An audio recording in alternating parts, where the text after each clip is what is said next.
मला नेहमी वाटतं की जेव्हा आपण एखाद्या आजाराच्या निदानाबद्दल विचार करतो ना, तिथे एक प्रकारची कमालीची स्पष्टता असते. हो, म्हणजे वैद्यकीय क्षेत्रात ती अचूकता असतेच. बरोबर. म्हणजे बघा ना, समजा एखाद्याच्या पायाचं हाड मोडलंय.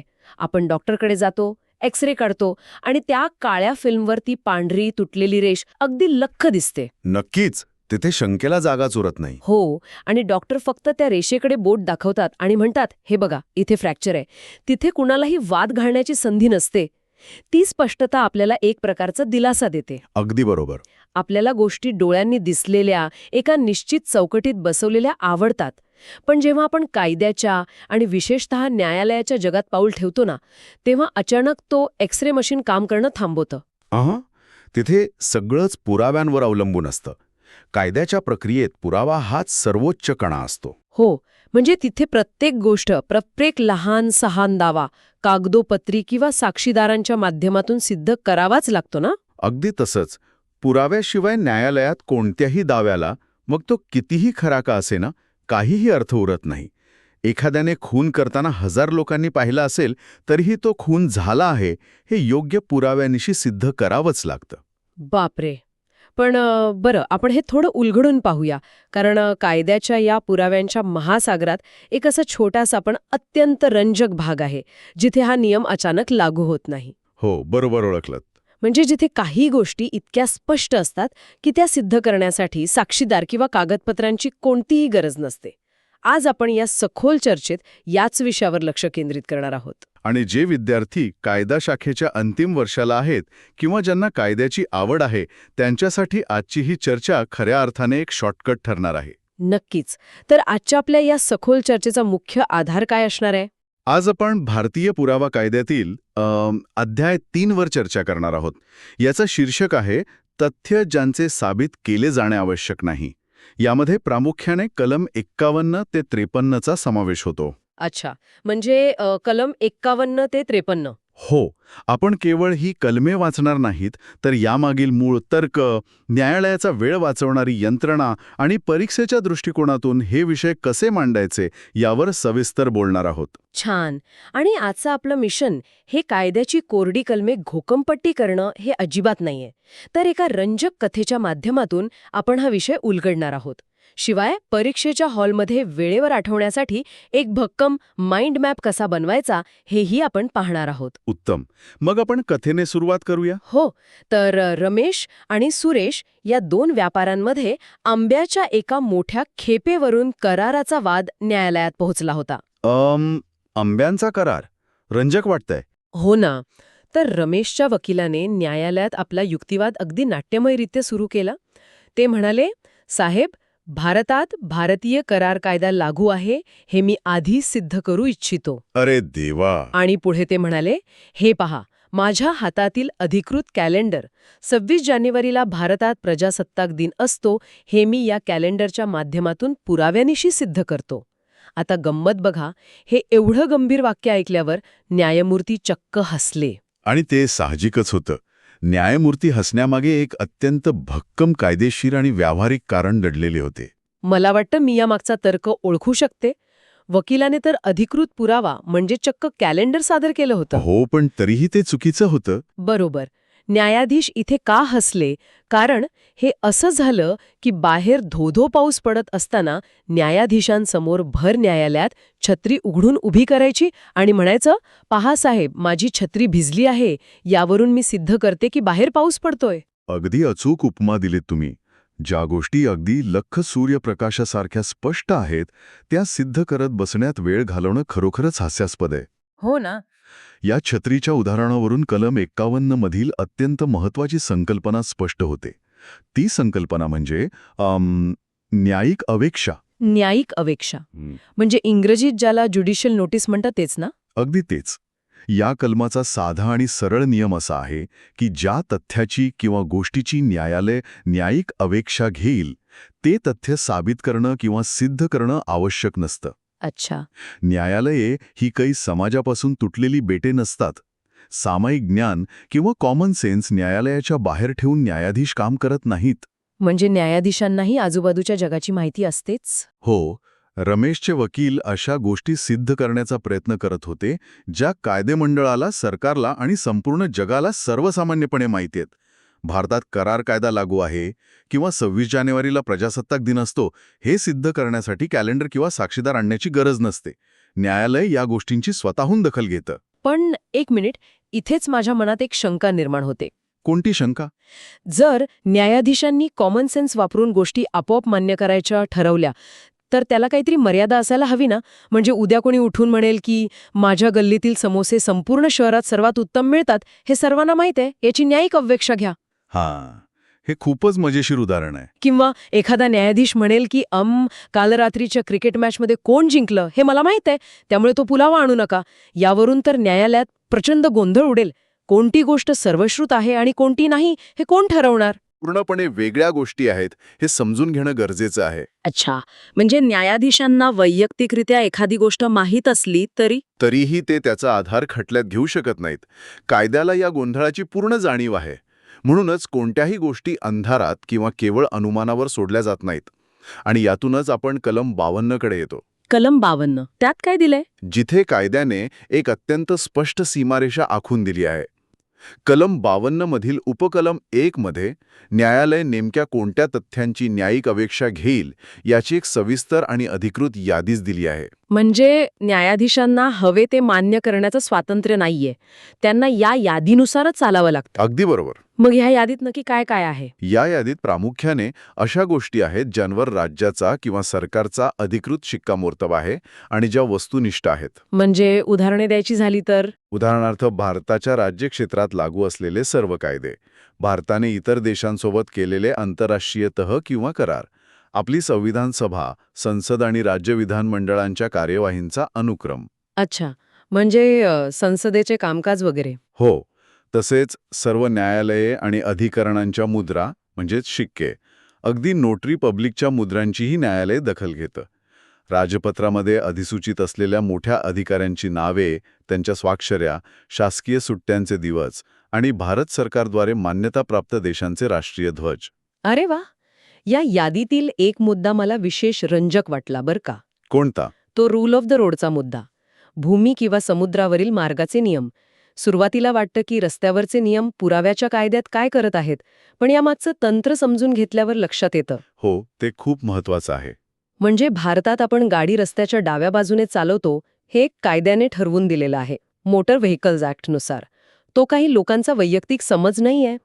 त्यामुळे जर अपघाताचा खटला असेल तर भारतात डाव्या बाजूने गाडी चालवतात हे सिद्ध करण्यासाठी कोणत्याही ट्रॅफिक पोलिसाला साक्ष द्यायला बोलवण्याची अजिबात गरज नाही. हो ना. या सर्व यादीमागचा मुख्य उद्देश आणि यंत्रणा समजून घेणं आवश्यक आहे. या यादीतील प्रत्येक गोष्ट ही अशी आहे जी वस्तुनिष्ठ आहे, म्हणजे ऑब्जेक्टिव्ह आहे. त्यात कोणाच्याही मताला जागा नाही. म्हणजे त्यात वाद होऊच शकत नाही. नक्कीच.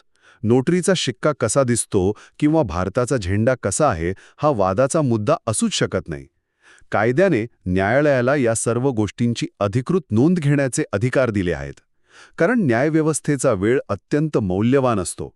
प्रत्येक लहान गोष्टीसाठी साक्षीदार बोलावणे, त्यांची उलट तपासणी करणे, यात अनेक महिने जाऊ शकतात.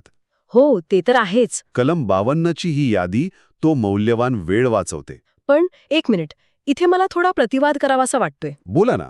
आपण मानतोय की न्यायाधीशांनी या सर्व गोष्टींची नोंद घ्यावी, पण न्यायाधीश म्हणजे काही चालते बोलते सुपर कॉम्प्युटर नाहीत ना. बरोबर. त्यांना भारताचा प्रत्येक जुना आंतरराष्ट्रीय करार किंवा जगातील प्रत्येक भौगोलिक सीमा किंवा वेगवेगळ्या देशांचे झेंडे कसे काय पाठ असू शकतात? समजा एखाद्या खटल्यात 2 देशांच्या 1950 सालच्या सागरी सीमेचा वाद निर्माण झाला, तर न्यायाधीशांनी ते स्वतःहून कसं ओळखायचं? ते काही गुगल नाहीत ना. हां. नाही, ते गुगल नक्कीच नाहीत. आणि मानवी स्मरणशक्तीच्या मर्यादा कायद्यालाही मान्य आहेत. म्हणूनच कलम 52 मध्ये उपकलम 2ची अत्यंत महत्वाची तरतूद जोडण्यात आली आहे. अच्छा, उपकलम 2. हो, न्यायाधीशांना हे सगळं तोंडपाठ असण्याची अजिबात गरज नाही. उपकलम 2 स्पष्ट सांगतं की सार्वजनिक इतिहास, साहित्य, विज्ञान किंवा कला या सर्व विषयांवर आणि उपकलम 1 मधील सर्व प्रकरणांमध्ये न्यायालय योग्य संदर्भ पुस्तके किंवा दस्तावेजांची मदत घेऊ शकतं. आहा, म्हणजे खऱ्या अर्थाने न्यायाधीशांना माहिती असण्याची गरज नाही, तर ती माहिती अधिकृतरित्या शोधण्याचा अधिकार त्यांना दिला आहे. अगदी तसंच. जर त्यांना भौगोलिक सीमेचा वाद सोडवायचा असेल तर ते अधिकृत सरकारी नकाशा किंवा गॅझेट मागून पाहू शकतात. त्यासाठी त्यांना नकाशे बनवणाऱ्या तज्ज्ञाला न्यायालयात साक्ष देण्यासाठी समन्स पाठवण्याची गरज नाही. बरोबर. ते थेट पुस्तकातून किंवा अधिकृत दस्तऐवजातून सत्य पडताळून पाहू शकतात. हो, आणि यातूनच न्यायिक प्रक्रियेला गती मिळते. पण इथे एक गोष्ट लक्षात घेण्यासारखी आहे. जर एखादा वकील न्यायाधीशांना एखाद्या गोष्टीची न्यायिक अपेक्षा घेण्याची विनंती करत असेल, तर न्यायालयाने ती दखल घेण्यापूर्वी वकिलाने योग्य संदर्भ पुस्तक किंवा दस्तऐवज न्यायालयासमोर सादर करणं बंधनकारक आहे. म्हणजे वकिलाला तो पुरावा म्हणजे पुस्तक द्यावंच लागेल. हो, जोपर्यंत असा दस्तऐवज दिला जात नाही, तोपर्यंत न्यायालय ती अपेक्षा घेण्यास नकार देऊ शकतं. हे खरंच खूप तर्कशुद्ध आहे. तर आत्तापर्यंतच्या विश्लेषणावरून आपण पाहिलं की न्यायालयात काही गोष्टी सिद्ध कराव्या लागत नाहीत, कारण त्या जगाला माहीत असतात. हे झालं कलम 51. बरोबर. किंवा त्याची एक अधिकृत यादी असते आणि संदर्भ पुस्तके असतात. हे झालं कलम 52. पण समजा एखादी गोष्ट सर्वश्रुत नाहीये, ती सरकारी यादीतही नाही, ती फक्त 2 लोकांच्या मधील अत्यंत खाजगी गोष्ट आहे. अच्छा. पण त्या भांडण करणाऱ्या 2 पक्षांनाच ती गोष्ट मान्य असेल, तर त्याचं काय? तिथे वेळ वाचवण्याची काही सोय आहे का? नक्कीच आहे. आणि या प्रश्नाचं उत्तर आपल्याला कलम 53 कडे घेऊन जाते, ज्याला आपण स्वीकृत तथ्य किंवा इंग्रजीत ॲडमिटेड फॅक्ट्स असं म्हणतो. आपण मगाशी जी रमेश आणि सुरेशची आंब्याच्या कराराची कथा ऐकली ना, हो. त्याकडे परत जाऊया. हो. वकिलाने कॅलेंडर दाखवल्यानंतर पुढे काय झालं? न्यायाधीशांनी वकिलाला कॅलेंडर दाखवण्यावरून हसल्यानंतर खटला पुढे जातो. रमेश आणि सुरेश यांच्यात आंब्यांची खेप खराब निघाली यावरून वाद आहे, पण करारावर दोघांच्या स्वाक्षऱ्या आहेत. हो. मला असा अंदाज लावायचा आहे की जर रमेश आणि सुरेश दोघांनीही मान्य केलं की हो, आम्ही हा करार केला होता आणि यावर आमच्याच सह्या आहेत, तर त्या सह्या खऱ्या आहेत की खोट्या हे तपासण्यासाठी हस्ताक्षर तज्ज्ञाला म्हणजे हँडरायटिंग एक्सपर्टला बोलावण्याची गरज पडणार नाही. बरोबर? अगदी अचूक ओळखलत तुम्ही. इथेच कलम 53 लागू होतं. या कलमानुसार कोणत्याही कार्यवाहीत असे कोणतेही तथ्य सिद्ध करणे आवश्यक नाही, ज्याला त्या कार्यवाहीचे पक्षकार स्वतःहून स्वीकारतात किंवा मान्य करतात. म्हणजे दोघांची सहमती असेल तर. हो. जेव्हा दोन्ही बाजू एखाद्या गोष्टीवर सहमत असतात, तेव्हा तिथे वाद शिल्लक राहत नाही. आणि जिथे वादच नाही, तिथे पुरावा कशासाठी? न्यायव्यवस्थेचा वेळ केवळ खऱ्या आणि जिवंत वादांवर खर्च व्हावा, हा यामागचा मूळ उद्देश आहे. पण ही स्वीकृती न्यायालयात नेमकं कशी होते? म्हणजे रमेश आणि सुरेशने न्यायालयात उभं राहून फक्त ओरडून सांगायचं का की आम्हाला मान्य आहे? कारण तसं असेल तर तोंडी विधानांवरून नंतर आणखी गोंधळ होऊ शकतो. नाही, असं ओरडून सांगता येत नाही. कायद्यात प्रत्येक गोष्टीची एक पद्धत असते. कलम 53 नुसार पक्षकार 3 वेगवेगळ्या मार्गांनी तथ्य स्वीकारू शकतात. ते 3 मार्ग कोणते? पहिले, सुनावणीच्या वेळी ते मान्य करू शकतात. दुसरे, सुनावणीपूर्वी त्यांच्या स्वस्वाक्षरीच्या लेखनाद्वारे ते स्वीकारण्यास सहमत होऊ शकतात. आणि तिसरं, अत्यंत महत्त्वाचे म्हणजे त्यांच्या अभिवचनांद्वारे, म्हणजे प्लीडिंग्समध्ये त्यांनी ते मान्य केलं आहे असं मानलं जातं. अच्छा. सोप्या भाषेत सांगायचं तर जर मी लेखी दाव्यात म्हणत असेन की तू माझे 10,000 रुपये देणे लागतोस आणि तू तुझ्या लेखी उत्तरात म्हणालास की हो, मी 10,000 रुपये घेतले होते, पण मी ते आधीच परत केले आहेत, बरोबर. तर इथे पैसे घेतले होते हे तथ्य दोघांनाही मान्य आहे. त्यामुळे पैसे घेतले होते की नाही हे सिद्ध करण्यासाठी मला माझ्या बँक स्टेटमेंटची गरज नाही. वाद फक्त पैसे परत केले की नाही यावर उरतो. अगदी अचूक. या उदाहरणावरून संकल्पना पूर्णपणे स्पष्ट होते. पण इथे कायद्याची एक अत्यंत मोठी आणि हुशार गोम आहे बरं का. गोम? ठीक आहे. कलम 53 नुसतं स्वीकृत तथ्ये सिद्ध करण्याची गरज नाही असं म्हणून थांबत नाही. कायदेकर्त्यांना मानवी प्रवृत्तीची खूप चांगली जाण होती. त्यामुळे त्यांनी या कलमात एक अत्यंत महत्त्वाचा अपवाद किंवा ज्याला कायद्याच्या भाषेत प्रोव्हिजो म्हणतात, तो जोडलेला आहे. इथेच खरा रंजक भाग सुरू होतोय. मला हा अपवाद वाचू द्या. परंतु न्यायालय अशा स्वीकृत तथ्यांना अशा स्वीकृतींव्यतिरिक्त अन्य मार्गाने साबित केल्या जाण्याची अपेक्षा स्वतःच्या विवेकानुसार करू शकेल. हो, हेच ते वाक्य. म्हणजे एकीकडे कायदा म्हणतोय की दोघांनी मान्य केलं तर सिद्ध करायची गरज नाही, आणि दुसरीकडे म्हणतोय की न्यायाधीशांना वाटलं तर ते पुरावा मागू शकतात. जर दोघांनी मान्य केलंय तर न्यायाधीशांनी आणखी पुरावा का मागावा? यामागील तर्क असा आहे की न्यायालय हे काही आंधळेपणाने सर्वच गोष्टी मान्य करणारे यंत्र नाही. अनेकदा अशी परिस्थिती उद्भवू शकते जिथे दोन व्यक्ती मिळून न्यायालयाची फसवणूक करण्यासाठी संगनमत करतात आणि खोटेच काहीतरी मान्य करतात.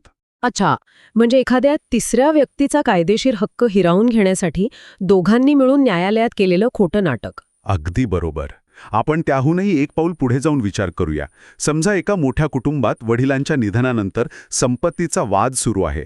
दोन भावांनी संगनमत करून न्यायालयात एक बनावट मृत्यूपत्र म्हणजे विल आणले. मोठ्या भावाने दावा दाखल केला आणि धाकट्या भावाने लगेच लेखी स्वरूपात मान्य केले की होय, वडिलांनी सगळी संपत्ती फक्त आमच्या दोघांच्याच नावे केली आहे. अरे छा. त्यांचा उद्देश हा असतो की त्यांच्या बहिणीला काही मिळू नये आणि न्यायालयातून झटपट त्यांच्या बाजूने निकाल मिळावा. कारण कलम 53 नुसार दोघांनी मान्य केल्यावर सिद्ध करण्याची गरज उरत नाही. वा, म्हणजे ते कायद्याच्याच तरतुदीचा गैरवापर करून न्यायालयाची दिशाभूल करू पाहतात. आणि इथेच न्यायमूर्तींचे कसब पणाला लागते. जर न्यायाधीशांना त्यांच्या वर्तनावरून, कागदपत्रांच्या तारखांमधील विसंगतीवरून किंवा प्रकरणाच्या एकंदर परिस्थितीवरून संशय आला की यात फसवणूक होत आहे, तर न्यायालय कलम 53 या अपवादाचा वापर करतं. म्हणजे ते तो पुरावा मागू शकतात. हो, न्यायालय स्वतःच्या विवेकानुसार म्हणू शकतं की ठीक आहे, तुम्हाला दोघांनाही मृत्यूपत्र मान्य आहे ना, तरीही मला कागदोपत्री पुरावा हवा आहे. मला मूळ मृत्यूपत्र पाहायचे आहे आणि त्यावर सही करणाऱ्या साक्षीदारांना तपासायचे आहे. हे ऐकल्यावर लक्षात येतं की न्यायदानाची पारदर्शकता टिकवण्यासाठी हा अपवाद किती मोठा चेक अँड बॅलन्स आहे. दोघे जण खोटे ठरवून कोर्टाला फसवू नयेत म्हणून न्यायाधीशांचा विवेक इथे सर्वोच्च ठरतो. अगदी बरोबर. सर्वसाधारण नियम हाच आहे की स्वीकृत तथ्ये सिद्ध करण्याची गरज नाही, पण जिथे संशय आहे तिथे पुरावा मागण्याचा पूर्ण अधिकार न्यायालयाला आहे. आणि खऱ्या अर्थाने हा अपवादच न्यायालयाला न्याय देण्याची खरी ताकद प्रदान करतो. हो, तर आता ह्या सगळ्या संकल्पना म्हणजे न्यायिक अपेक्षा, न्यायालयाची अधिकृत यादी आणि स्वीकृत तथ्ये तसेच त्यामागील यंत्रणा आपल्याला अगदी स्पष्ट झाली आहे. पण जे विद्यार्थी परीक्षेच्या हॉलमध्ये बसणार आहेत त्यांच्यासाठी या सगळ्याचा नेमका अर्थ काय होतो? परीक्षेच्या दृष्टीने त्यांनी याची तयारी कशी करावी? कायदा शाखेच्या परीक्षांमध्ये या अध्यायावर हमखास प्रश्न विचारले जातात. हे प्रश्न थेट आणि व्यावहारिक अशा दोन्ही स्वरूपाचे असू शकतात. न्यायिक अपेक्षा म्हणजे काय यावर थोडक्यात टीप लिहा, हा अत्यंत सामान्य प्रश्न आहे. अच्छा. किंवा कोणत्या तथ्यांना सिद्ध करण्याची गरज नसते असा दीर्घ प्रश्नही येऊ शकतो. मग उत्तर लिहिताना विद्यार्थ्यांनी काय काळजी घ्यावी जेणेकरून त्यांना अधिकाधिक गुण मिळतील? उत्तर लिहिताना केवळ कलमांचे आकडे आणि कायद्याची रूक्ष भाषा लिहून चालत नाही. परीक्षकाला हे समजलं पाहिजे की विद्यार्थ्याला यामागचा उद्देश समजला आहे. त्यामुळे उत्तराची सुरुवात करताना न्यायालयाचा वेळ वाचवणे आणि विनाकारण खटला प्रलंबित न ठेवणे या मूळ उद्देशाचा उल्लेख नक्की करावा. म्हणजे आधी हेतू स्पष्ट करायचा? हो, त्यानंतर आपण सुरुवातीला पाहिलेली उदाहरणे द्यावीत, जसे की प्रजासत्ताक दिन, डावीकडून गाडी चालवणे किंवा कराराची स्वीकृती. आणि सर्वात महत्त्वाचं म्हणजे जेव्हा कलम 53 बद्दल लिहाल तेव्हा त्याखालील अपवाद आणि फसवणूक टाळण्यासाठी त्याचा कसा वापर होतो हे ठळकपणे लिहिणे अत्यंत आवश्यक आहे. नक्कीच. आणि परीक्षेच्या अगदी 10 मिनिटे आधी जेव्हा संपूर्ण पुस्तकाची पाने पलटणे शक्य नसते तेव्हा पटकन उजळणी करण्यासाठी आपण एक माइंड मॅप तयार करूया का? हो, ती खूपच चांगली कल्पना आहे. जे विद्यार्थी हे ऐकत आहेत त्यांनी आता डोळ्यांसमोर 3 वेगवेगळ्या रंगाचे मोठे कप्पे किंवा बादल्या आणाव्यात. आणि या संपूर्ण अध्यायाचे नाव द्या अध्याय 3, तथ्य जे सिद्ध करावे लागत नाहीत, कलम 51 ते 53. आता पहिल्या कप्प्यात म्हणजे कलम 51 मध्ये एक पाटी लावा, जगाला माहीत असलेल्या गोष्टी, ज्याला आपण दी ऑब्व्हियस म्हणू. यामध्ये न्यायिक अपेक्षा येते. ज्या गोष्टी लख्ख सूर्यप्रकाशासारख्या स्पष्ट आहेत त्या या कप्प्यात टाका. बरोबर. आता दुसऱ्या कप्प्यात कलम 52 मध्ये पाटी लावा, कायद्याची अधिकृत यादी. या कप्प्यात कायदे, आंतरराष्ट्रीय करार, सरकारी सुट्ट्या, नोटरीचे शिक्के आणि रस्त्यावरील नियम येतील. आणि या कप्प्याच्या तळाशी एक पुस्तक ठेवा, जे संदर्भ पुस्तक म्हणजे उपकलम 2 दर्शवतं, ज्यातून न्यायाधीश माहिती मिळवू शकतात. छान. आणि आता तिसरा आणि शेवटचा कप्पा, कलम 53. यावर पाटी लावा, दोघांनी मान्य केलेल्या गोष्टी. यामध्ये स्वीकृत तथ्ये येतील, जी सुनावणीत लेखी किंवा अभिवचनात मान्य केली जातात. पण या तिसऱ्या कप्प्याला बाहेरून एक मोठं लाल रंगाचं कुलूप लावा. हो, कुलूप खूप महत्वाचं आहे. हे कुलूप म्हणजेच तो अपवाद आहे जो दर्शवतो की संशय आल्यास न्यायालय स्वतःचं कुलूप उघडून आत पुरावा मागू शकतं. हा माइंडमॅप अत्यंत प्रभावी आहे. कोणत्याही रेषेत न अडकता केवळ या 3 कप्प्यांची आणि कुलुपाची संकल्पना डोळ्यांसमोर आणली तरी परीक्षेच्या वेळी संपूर्ण प्रकरण आपोआप कागदावर उतरेल. नक्कीच. तर आपण आजच्या या सखोल चर्चेच्या शेवटाकडे आलो आहोत. थोडक्यात सांगायचं तर पुराव्याच्या या कायद्यात कलम 51, 52 आणि 53 हे अत्यंत शहाणपणाचे आणि वेळ वाचवणारे नियम आहेत. कलम 51 जगाला माहीत असलेल्या गोष्टींची दखल घेतं, कलम 52 अधिकृत आणि वस्तुनिष्ठ गोष्टींची यादी देतं आणि कलम 53 2 पक्षांमधील मान्य केलेल्या गोष्टींचा आदर करतं, पण फसवणूक होऊ नये म्हणून सावधगिरीही बाळगतं. अगदी योग्य सारांश. तुमच्या ह्या अत्यंत स्पष्ट आणि सखोल विश्लेषणाबद्दल खूप खूप आभार. मलाही या चर्चेतून हा विषय उलगडताना खूप आनंद झाला. पण आपण चर्चा संपवण्यापूर्वी या सगळ्या कायदेशीर संकल्पनांना आजच्या आधुनिक युगाच्या संदर्भात जोडताना माझ्या मनात एक अत्यंत गंभीर विचार येत आहे. अरे वा, कोणता विचार सांगा ना. यावरून एक अत्यंत महत्त्वाचा आणि भविष्यातील न्याय व्यवस्थेसाठी आव्हानात्मक प्रश्न निर्माण होतो. आपण पाहिलं की कलम 52 नुसार न्यायालय सार्वजनिक इतिहास किंवा विज्ञानाची दखल घेऊ शकतं आणि त्यासाठी संदर्भांची मदत घेऊ शकतं. हो, पाहिलं आपण. पण आजच्या इंटरनेट, कृत्रिम बुद्धिमत्ता म्हणजे AI आणि डीपफेक व्हिडिओज आणि सोशल मीडियावरील फेक न्यूजच्या काळात एखादी गोष्ट सार्वभौमिक सत्य आहे की नाही हे भविष्यातील न्यायाधीश कसे ठरवतील? बाप रे, हा खरंच खूप मोठा विचार करायला लावणारा मुद्दा आहे. विचार करा, जेव्हा एखादा ऐतिहासिक दस्तऐवज, एखादा महत्त्वाचा करार किंवा वैज्ञानिक तथ्येच इंटरनेटवर अत्यंत सफाईदारपणे फेरफार करून पसरवले जाते, तेव्हा सत्य आणि चुकीची माहिती यामधील सीमारेषा पूर्णपणे पुसट होऊन जाते. हो, ओळखणं कठीण होतं. अशा वेळी केवळ उपलब्ध संदर्भांच्या आधारावर न्यायिक दखल घेण्याची ही प्रगल्भ प्रक्रिया भविष्यात किती कठीण होईल. न्यायाधीशांना स्वतः सत्याची पडताळणी करण्यासाठी नवीन तांत्रिक साधनांची किंवा तज्ज्ञांची मदत घ्यावी लागेल का? हे ऐकल्यावर सुरुवातीला आपण जे आजाराच्या निदानाचं आणि एक्सरेचं उदाहरण दिलं होतं ना, ते पुन्हा आठवत आहे. कदाचित भविष्यात असा काळ येईल की तो एक्सरे मशीन किंवा रिपोर्ट डीप फेकमुळे चुकीचा असू शकेल आणि तेव्हा न्यायाधीशांना आजारापेक्षा तो मशीनच आधी तपासावा लागेल. हो, अगदी शक्य आहे. तंत्रज्ञानाच्या या वेगाने बदलणाऱ्या युगात कायदे आणि न्यायाधीशांसमोरील आव्हाने किती मोठी आहेत हेच यातून दिसून येतं. जे विद्यार्थी कायद्याच्या परीक्षेला सामोरे जाणार आहेत त्यांनी या प्रश्नावर स्वतः नक्की विचार करावा. कायदे हे फक्त जुन्या पुस्तकांमध्ये बंदिस्त नसतात. ते काळासोबत आणि समाजातील बदलत्या तंत्रज्ञानासोबत श्वास घेत असतात आणि विकसित होत असतात. परीक्षेसाठी आणि तुमच्या भविष्यातील कायदेशीर वाटचालीसाठी खूप खूप शुभेच्छा. या सखोल चर्चेतून आज इथेच निरोप घेऊया.